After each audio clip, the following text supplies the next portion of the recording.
to the channel. My name is Chris and I'm a gorilla in the wrist.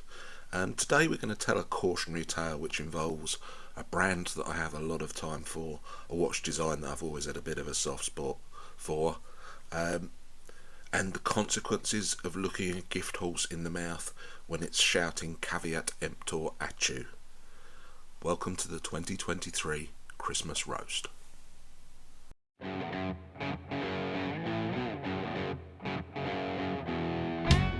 So before we get into the cautionary tale, let's just talk very quickly about the details of this watch. So what you're looking at is the Martin SN0054G-E1/E2. Catchy title.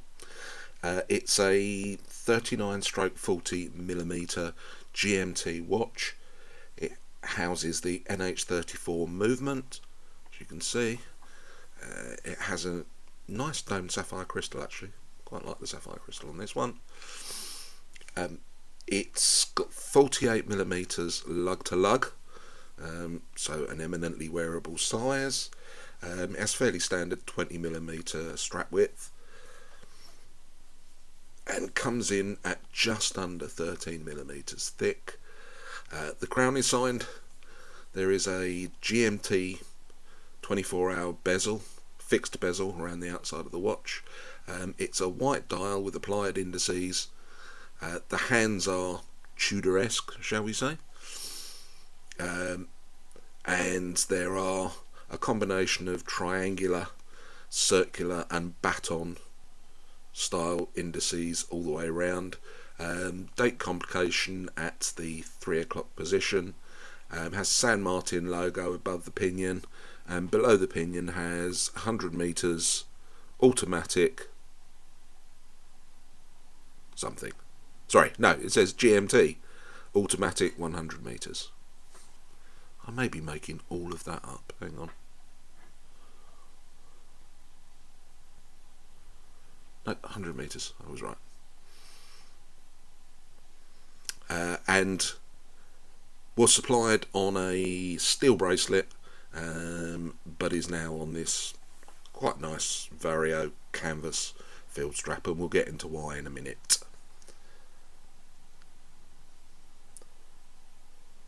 I purchased this at the beginning of November. It was £167, but they were offering quite a big discount, so I was able to get £38 off that, and after I'd sort of wheedled a few more coins in for it on AliExpress, the price that I ended up paying was £137. So let's do the detailed specifications for this watch now.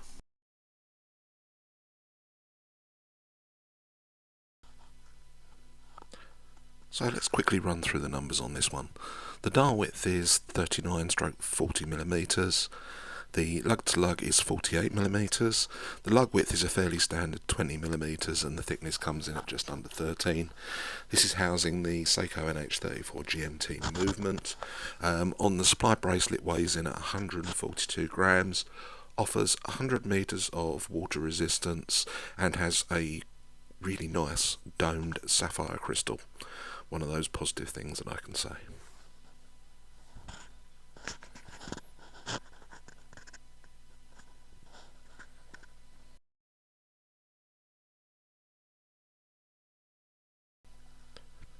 And apologies, no outdoor shot today. It's pouring with rain.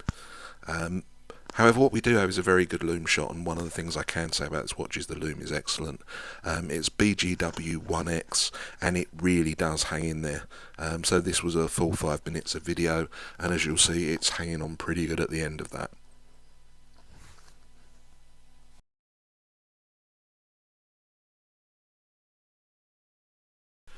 So, unusually for one of my videos, we're going to start off with the good things first. That should probably tell you where this one's going to go. So the first thing I'll say, you will have just seen the loom shot on this. The loom is very good. It is BGW 1X and hangs in there a long time, has a very good application, so we have to give credit for that. And it does have a great movement in it. The NH34 GMT movement is very solid. A newcomer over the last year or so, but now well established. And for good reason, I think. So it's a very decent movement. And the final thing I like about this is I do really like the domed crystal. I think they've done a pretty good job with that. So now the bit I think you've probably been waiting for, the roast. So I ordered this back at the start of November, in advance of the 11/11 sale, so actually well before the 11/11 sale. They were offering a very good discount of £40 ish, which I thought was very good. It was a style of watch I've been really interested in. Obviously I prefer the real thing, but simply can't afford that. And so I thought, no, with that discount I'll give it a go. 137, I thought that's pretty good actually. And then nothing happened. And with the excitement of stuff turning up from the 11/11 sale, I kind of forgot a little bit that this was still outstanding. Towards the end of November I chased them to find that actually the wrong customs information had been put on the packaging, and as a consequence of that it had been returned to them on the 8th of November, where it had just sat, going nowhere. And to be honest, I wish that's where it had stayed. To the San Martin official store's credit, they did then send it out FedEx, so then it arrived within 7 days, so I had it early December-ish, and it was one that I've been looking forward to. So I unboxed it. I didn't do it on video. Unboxed it, took it out, and immediately thought, well, that's funny, the balance doesn't feel very good on this. It was very, very top heavy, and the reason why it's top heavy and the reason why it's not on the bracelet that it was supplied with is because the bracelet is garbage. So let me just show you the problems that I have with it. First up, I've got to say the clasp itself, perfectly decent, nothing wrong with the clasp at all. One of their standard one, really nice brushing, quite narrow, but very secure, very well finished. That's the sort of thing we normally get from San Martin. However, beyond that, the bracelet itself is terrible. So first up, no directional arrows on the back. These are split pins, which I have no problem with. Most of my watches have them in, but they were almost impossible to get out, made even more impossible by the fact that there was no directional on it. So you had to try one way. If that didn't work, you had to try the other, and you never knew whether you were trying to remove them the right way. So that wasn't clever. The watch itself, the links are very, very narrow, very highly polished on the side, but it's a single link. It's not even it isn't even a treble link. It isn't even a 3-link oyster. It's a single link made to look like 3. Again, just cheap and nasty. And the solid end links, whilst they look great, actually when I got to the point where I was so fed up that I had to remove this from the watch, it then took me a good 20 minutes to get the end links out of the lugs. And the positioning of the lugs is just terrible. This feels cheap and nasty, and there's a reason it feels cheap and nasty, is that the bracelet itself is cheap and nasty. No disagreement about that at all. Fortunately, Ivan from Vario was able to rescue me. He had sent me a canvas strap with really nice, really good thick rivets in it, and I think it goes really well with this. I think it works well. I would probably have put it on this anyway. However, getting this onto the back of the watch, I simply couldn't get it through the lugs. The lugs are not made wide enough, and the gap between them isn't thick enough. They're not far enough away from the body of the watch that actually you can get a quality single pass NATO, because that's all this is. This is a single pass NATO, simply wouldn't go through. So I had to effectively put the spring bars over the top of the strap, and again that was a faff because of the placement of the holes for the spring bars. So we'd managed to get the watch onto a reasonable strap with a fair amount of work. Surely we must be at a better place with this watch. Well, sadly I have to say I'm not. So my first observation is that the edges of those lugs at the end is sharp, and I mean sharp, properly, painfully sharp. I'm glad that it's a quality NATO strap on this that keeps them away from my wrist, because if these were digging into you for any period of time, they would cause you quite a lot of pain. So not very impressed with the finishing of that. And the other problem that I have with the watch is just the visibility. So the black paint on the hands is not thick enough. Either the hands are not thick enough or the black paint isn't. But in terms of visibility in low light, it's almost impossible. And even in this room, which is fully lit, once you get beyond a certain point, there we go, certainly the minute hand disappears. I think there's thicker paint on the hour hand, so that tends to hang in a little bit longer. But as I say, this is in really good light. In low light, invisible. I regularly wear 2 wristwatches because I'm sad like that. And comparing other watches to this one in terms of visibility, this one is very, very poor in terms of visibility. So again, something else I've got against it.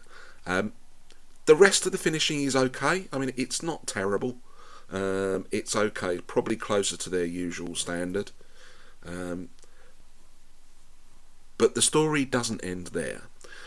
So I wrote to the official San Martin store to express my disappointment with the quality of the chain, and the responses that I got really weren't very good.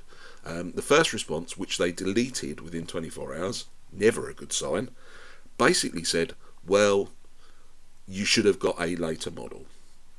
That's not good enough. I'm sorry. I know there was a big discount, and I know it should have been a big red flag, but I'm sorry, at no point did you say, oh, and by the way, this watch comes with a really crap strap.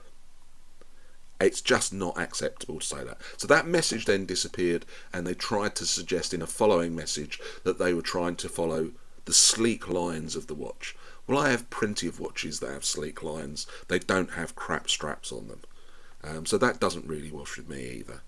And so I got nowhere with that in terms of what they're saying. They stuck to their line. It is telling that they deleted the message because the message, not exactly word for word, but the message was saying, well, what did you expect?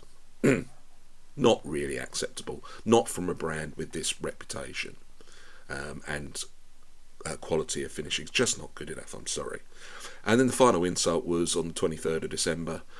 I had a text turn up from FedEx telling me that I had to pay some more money. I've never had to pay customs fees on my watches from AliExpress before, and so I've picked up a bill for that.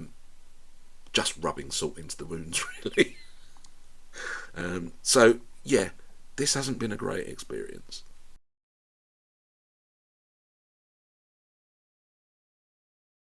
Okay, so I'm going to have a go at summing this one up. So I think you would have got the general gist of my view of this watch. I found this hugely disappointing. I have to take a little bit of responsibility for it because I should have seen the warning signs. When you read the reviews, there were plenty of people commenting about how poor quality the bracelet on it was, and I just hadn't seen them or I hadn't taken the time to look. And when somebody's flashing big discounts, maybe you should be asking the question why. My expectation is that it doesn't mean you get an inferior product. On this case, my expectation was wrong. I clearly did. But you have to look at these things as lessons. So the first lesson for me is read the reviews. The second lesson is that typical caveat emptor. Buyer beware. If it looks too good to be true, and this watch for £137 probably was too good to be true, then it's probably too good to be true. I think the other thing I've learned is that reputation doesn't necessarily persist. So I have a lot of time to San Martin. I've had some fantastic watches, but this is the evidence of that bell curve where the popularity of the watches start impacting on the quality. Whatever way you cut it, this one just isn't good enough. And for the money, I get plenty of decent quality watches for significantly less than £137 on AliExpress. Go back and look at the previous videos. You'll find them all there. It shouldn't have ended this way. My expectation of the brand has been somewhat tarnished by this experience, which is a real shame because I do love the watches. I've got some fantastic watches from them. So that's it for today's Christmas roast. I apologise if anybody else has bought this watch and loves it. If you do, then that's great. I'm really pleased for you. Unfortunately, I can't recommend this watch for the reasons that I've spent the last 10 minutes laying out. But please don't be offended if you bought it and love it. Each to their own. Everybody has a different view on the world. So that's it from this one. Got loads more coming over the next couple of weeks. Santa was very kind and brought me a helm watch, another helm watch, which I'm going to do a full review on. That's glorious. And there are plenty of other things. We're going to do a 5 most worn watch video over the next couple of days as well, so plenty to enjoy. In the meantime, it's the 29th today. New Year's Eve and New Year's Day is approaching. If I don't get any more content out before the 1st of January, can I wish you all a fantastic new year. Hope it's as successful as last year, and hope to see you back again soon. Take care, everybody.